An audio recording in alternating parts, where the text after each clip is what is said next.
Today I'm talking about an issue that affects the foundation of education and the well-being of our students, which is discipline in schools. Schools often rely on negative punishment and reinforcement to manage student behavior. This includes methods like sending students to the corner, taking away recess, or removing privileges. While these practices aim to correct misbehavior, they often cause emotional and mental harm instead of solving the issue. For instance, when my mom was in elementary school, students who disrupted class were punished in various ways, like standing in the corner, missing recess, cleaning chalkboards, or sitting in the principal's office. While good behavior was occasionally rewarded, the overwhelming environment was punitive, which is common at many schools. This has negative side effects because students who lose recess privileges, for example, are deprived of their only chance to socialize and build connections with their peers. This isolation often results in further attention-seeking behavior in class, triggering additional punishments. Research supports these observations and also found that punitive discipline often creates environments where students comply out of fear rather than genuine engagement. This approach discourages emotional growth and can result in long-term harm, including anxiety, frustration, and rejection. Now for the purpose. The purpose of this research is to examine how negative punishment and reinforcement in school discipline harm students and to argue that positive reinforcement offers a more effective and supportive approach to managing behavior. Punitive methods can cause students to feel disconnected from the school community and lead to long-term emotional and social difficulties.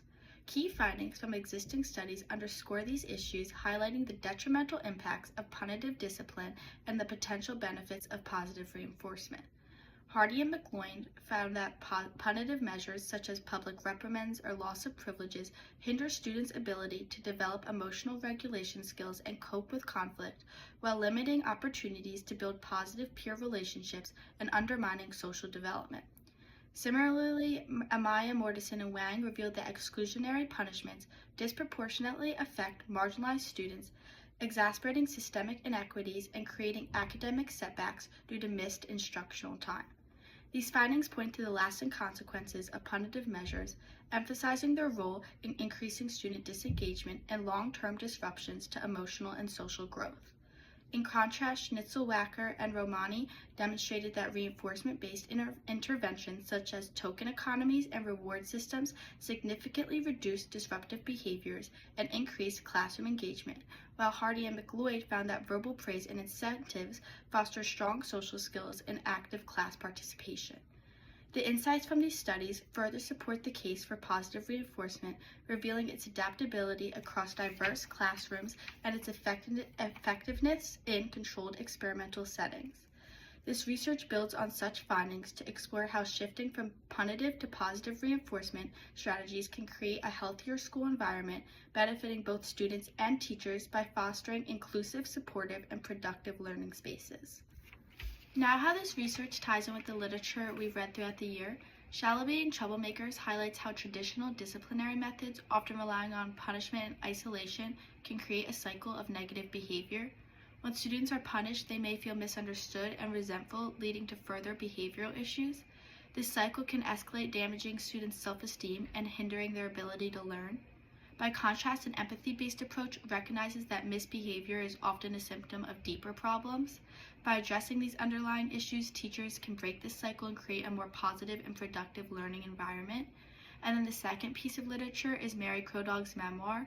It exposes the devastating impact of negative punishment and how in this story specifically on Native American children in boarding schools, the physical and psychological abuse along with cultural suppression aim to eradicate Native identity and force assimilation.